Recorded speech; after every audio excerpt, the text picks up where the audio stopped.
اگر آپ سمجھتے ہیں کہ آپ کی جان چلی جائے گی تو پھر آپ یہاں نہ آئیں، خدا کی قسم یہاں نہ آئیں۔ اگر آپ کو اپنی جان سے پیار ہے، کیونکہ جس کو رب سے پیار ہے اس کو کسی سے پیار نہیں، نہ اپنی جان سے پیار ہے، اور اگر تمہیں اپنی جان سے پیار ہے تو پھر رب سے پیار نہیں ہے۔ قرآن نے کیا کہا؟ فَتَمَنُّوا الْمَوْتَ إِن كُنتُمْ صَادِقِينَ، فَتَمَنُّوا الْمَوْتَ إِن كُنتُمْ صَادِقِينَ، موت کی تمنا کرو اگر تم سچے ہو۔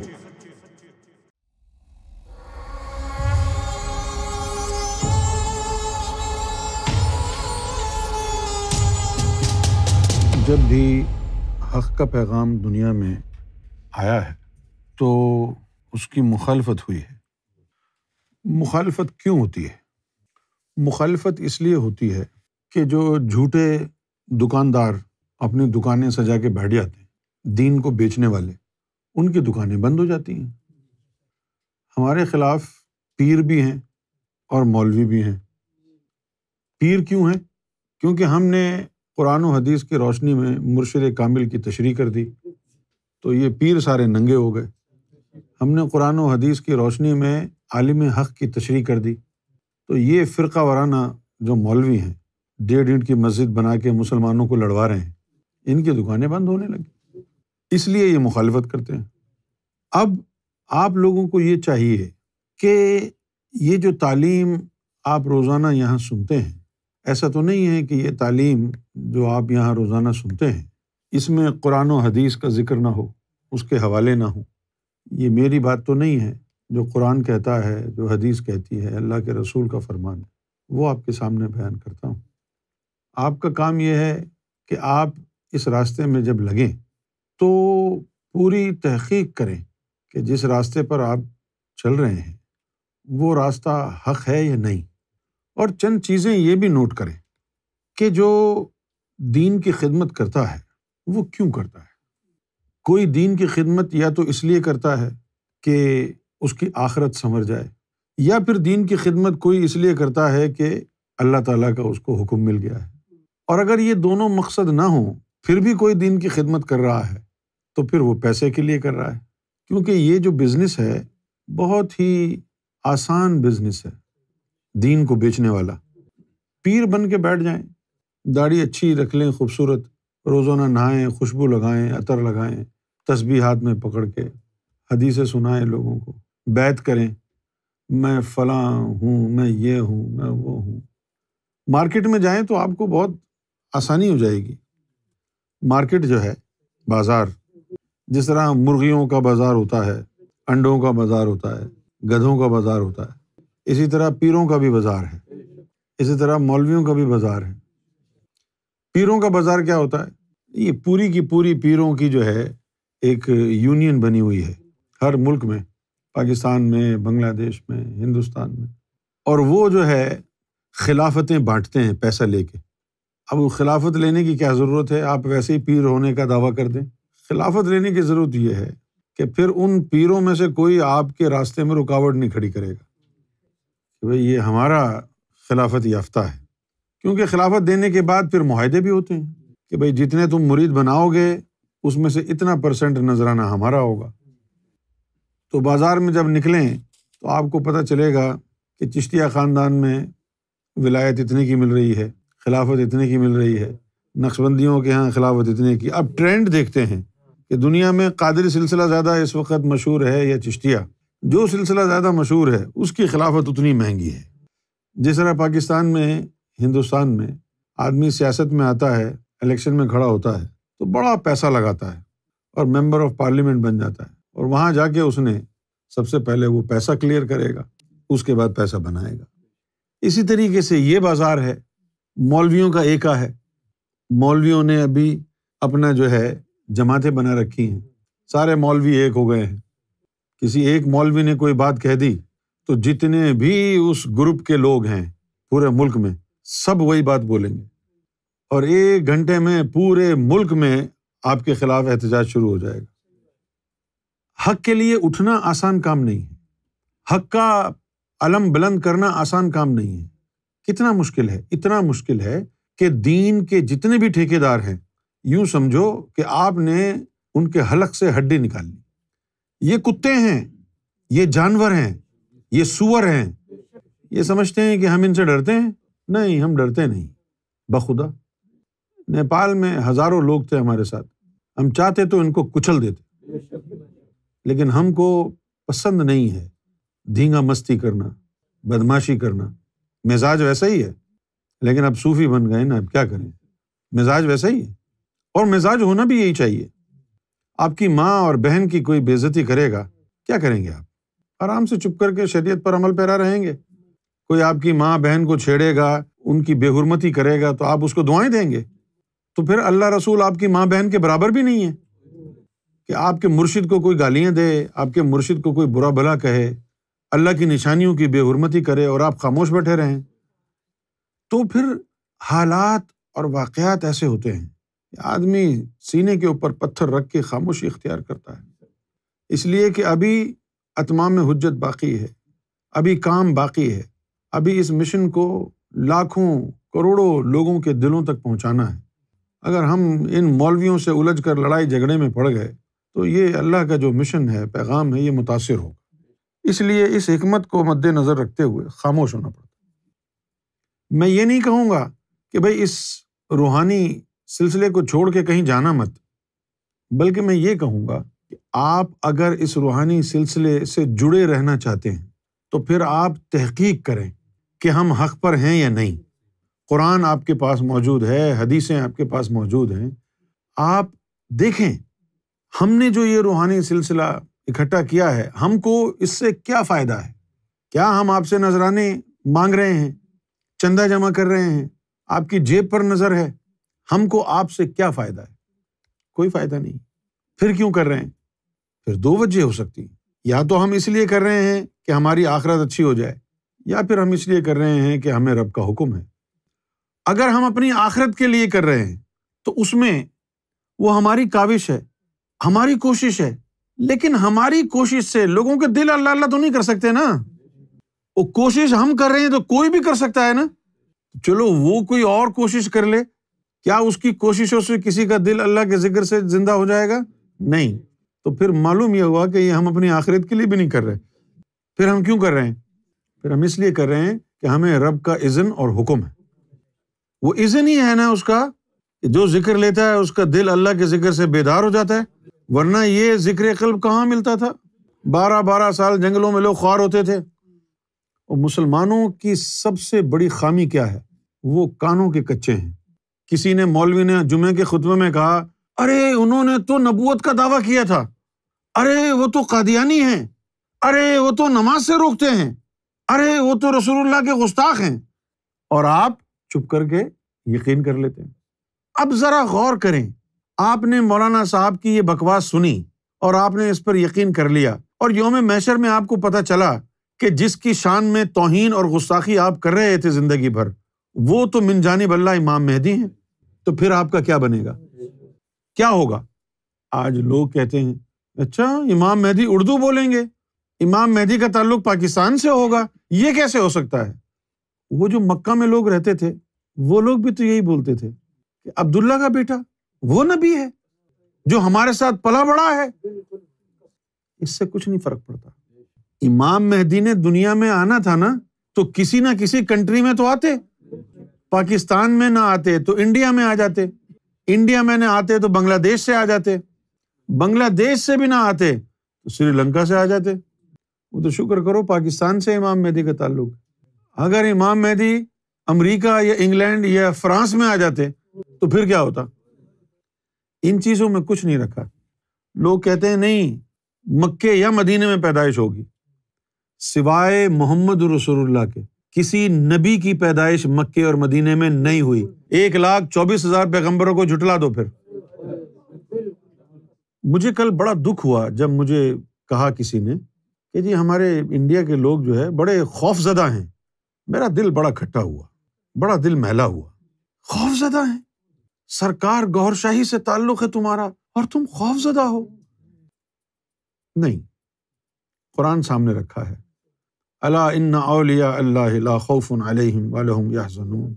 خبردار، وارننگ دے کے بولا ہے، ایسے ہی نہیں سرسری طور پر بول دیا۔ اللہ کا مطلب ہوتا ہے عربی میں خبردار کرنا، وارننگ دینا۔ خبردار ہو جاؤ، اس کا مطلب ہے کہ بہت اہم نقطہ آ رہا ہے۔ الا ان اولیاء اللہ لا خوف علیہم ولہم یحزنون، کہ جو اللہ کے دوست ہو جائیں خوفزدہ نہیں ہوتے۔ یہ سن کر بڑا دکھ ہوا۔ ایک روحانی آدمی کا دل اگر دکھا ہو تو پھر اس کا مطلب یہ ہے کہ اس سے آپ کی طرف فیض نہیں جائے گا اب، کیونکہ دل تو ناراض ہو جاتا ہے۔ بھائی آپ کا باپ کروڑ پتی ہو، لکھ پتی ہو، اور آپ پڑوس میں جا کے بھیک مانگ کے کھا رہے ہوں تو خوش ہوگا آپ کا باپ؟ آپ کا آقا، آپ کا مولا گوہر شاہی، اور آپ خوف زدہ ہیں، ڈرے ہوئے ہیں۔ اس سے تو بہتر ہے آپ چھوڑ دیں، چلے جائیں، کیونکہ یہ جو راستہ ہے یہ نازک مزاج لوگوں کے لیے نہیں ہے۔ سرکار گوہر شاہی نے فرمایا ہے کہ دینی پڑتی ہے جان اور مال کی قربانی اس راہ پر چلنے والوں کو، پھر بھی بڑی مشکل سے ملتا ہے یہ سودا ان صابرین جہالوں کو۔ اللہ تعالیٰ کو کم ہمت لوگ پسند نہیں۔ کیا امام عالی مقام امام حسین علیہ الصلوۃ والسلام، ان کا کردار، ان کا مزاج کیسا تھا؟ اپنے بیوی بچوں خاندان پورے کو اٹھا کے وہ آ گئے اور کربلا پہنچ گئے۔ خوف تھا ان کو پتا تو تھا نا، کہاں 4000 کا لشکر اور کہاں 2829 مرد۔ خوف تو نہیں تھا۔ اگر آپ میں خوف ہے تو آپ کیسے کہیں گے مجھے حسین سے محبت ہے؟ پروپیگنڈا، منفی پروپیگنڈا عام ہے۔ یہ جو میرا اس وقت ایٹیچیوڈ ہے، اس کی وجہ کیا ہے یہ بتاتا ہوں۔ مجھے وسوسے آتے جب، تو میں بڑا جھنجھلا جاتا تھا، بڑا اریٹیٹڈ ہوتا تھا۔ تو ایک دن میں نے سرکار کی بارگاہ میں کہا کہ سرکار ایک تو وسوسوں سے میں تنگ آ گیا، آپ نظر کرم فرمائیں۔ سرکار نے بڑے سخت الفاظ میں مجھے جواب دیا۔ سرکار نے فرمایا کہ یار ہم کو تنگ نہیں کرو، تم نے اللہ کے راستے پہ چلنا ہے تو چلو، نہیں چلنا ہے، تم سمجھتے ہو یہ غلط ہے تو چھوڑ کے چلے جاؤ۔ جب تمہیں وسوسے آئیں گے بار بار مجھے آ کے تنگ کرو گے۔ اللہ کو ہمت والے لوگ پسند ہیں۔ سرکار نے فرمایا کہ ایک دفعہ ٹھوک بجا کر کے ہم کو پرکھ لو، آزما لو، اور پھر تم کو جب پتہ چل جائے کہ یہ حق ہے تو اس حق کو دل میں جو ہے یقین کی طرح بسا لو۔ اس کے بعد کوئی تمہارے کان بھرے یا کوئی وسوسے آئیں، کوئی تمہیں ہلا نہیں سکتا۔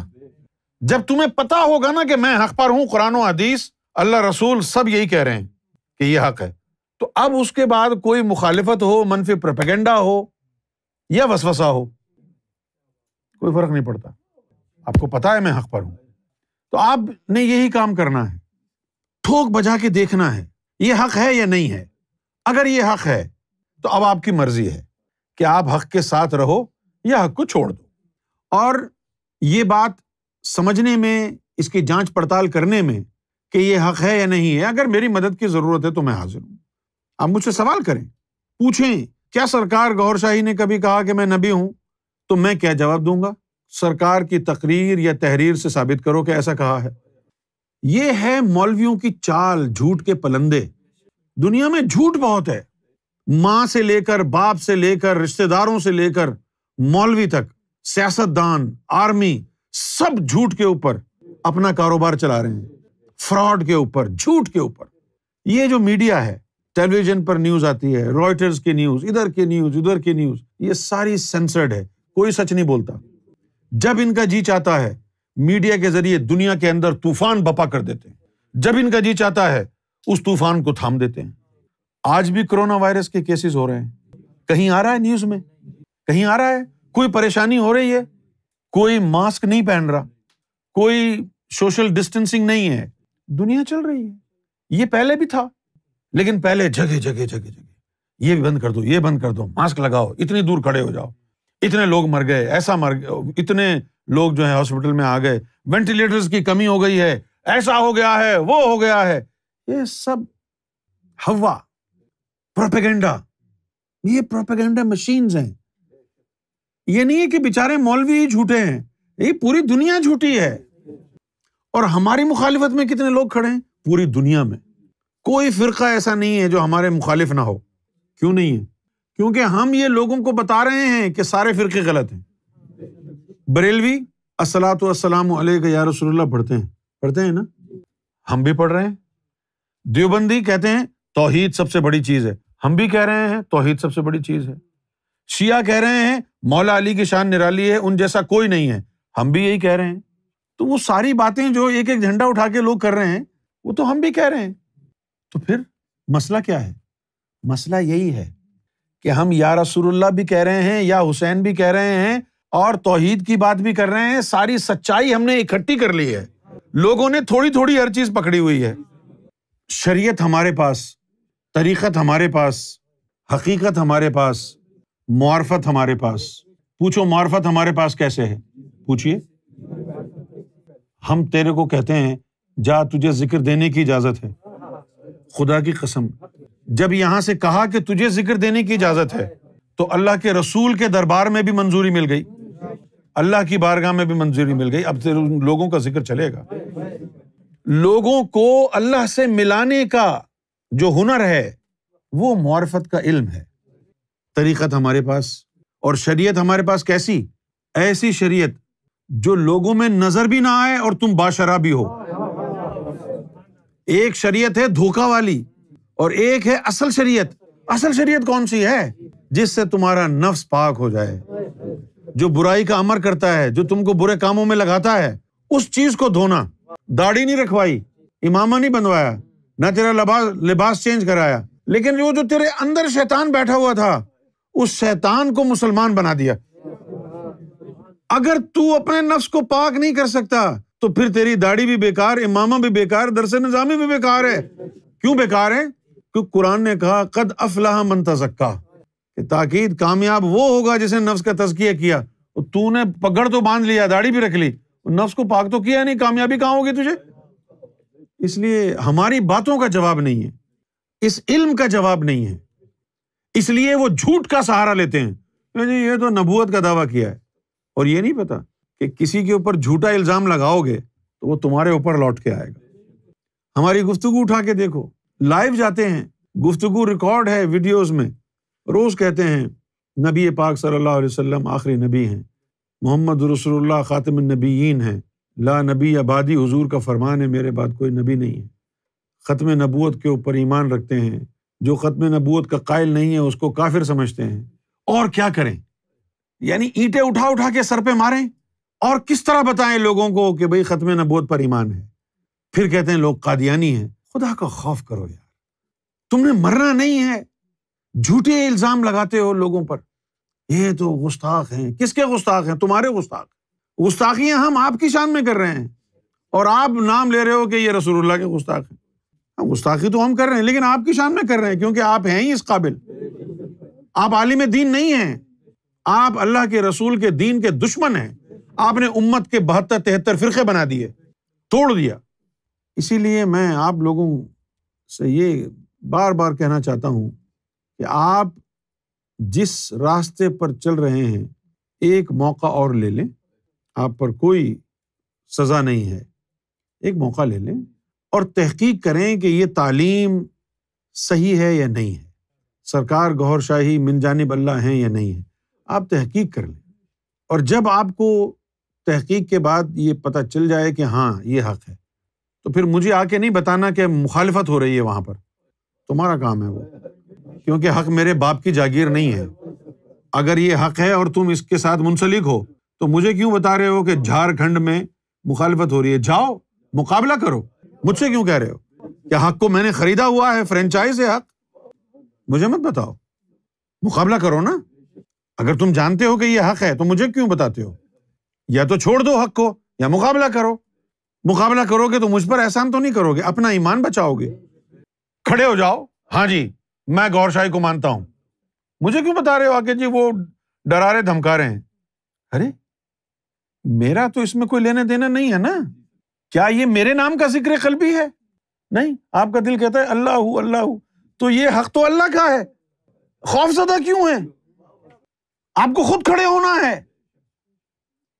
مجھے ڈرپوک بزدل لوگ پسند نہیں، واقعی بزدل لوگ پسند نہیں، خاص طور پر حق کے لیے خوف زدہ ہو جائیں۔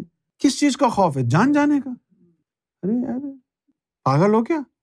یہ خوش قسمتی تو کسی کے مقدر میں آتی ہے کہ رب اپنے نام پر کسی کی جان لے لے۔ 1400 سال ہو گئے واقعہ کربلا کو، کتنے خاندان گئے ہیں کربلا میں اپنی جان دینے کے لیے؟ کتنی عورتیں بطور زینب گئی ہیں اپنے بھائی کا ساتھ دینے کے لیے؟ نن. جس کو رب چاہتا ہے، جس کی ویلیو رب کی نظر میں ہوتی ہے، وہ اس کو لیتا ہے. اگر آپ سمجھتے ہیں کہ آپ کی جان چلی جائے گی تو پھر آپ یہاں نہ آئیں، خدا کی قسم یہاں نہ آئیں.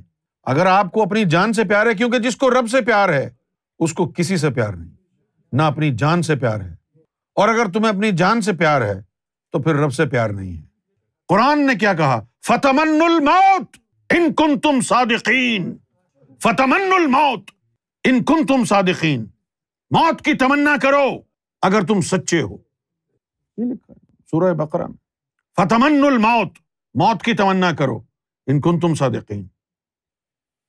گوھر شاہی کا بندہ نہیں ڈرتا کسی سے، نہیں. اور جو ڈر گیا وہ گوھر شاہی کا بندہ نہیں ہے.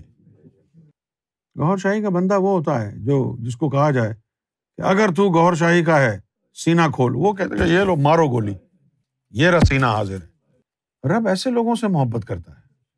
تم تو بک گئے ہو، اس کا مال ہو. اگر وہ تمہیں بچانا چاہے تو بچا لے، اگر وہ چاہے کہ نہیں میں نے اس کی جو ہے جان کی قربانی لینی ہے تو لے لے. تمہارا بیچ میں کیا عمل دخل ہے؟ میرا مجھ میں کچھ نہیں. آپ کا کیا بچا ہے آپ کے اندر جب آپ اس کے ہو گئے تو؟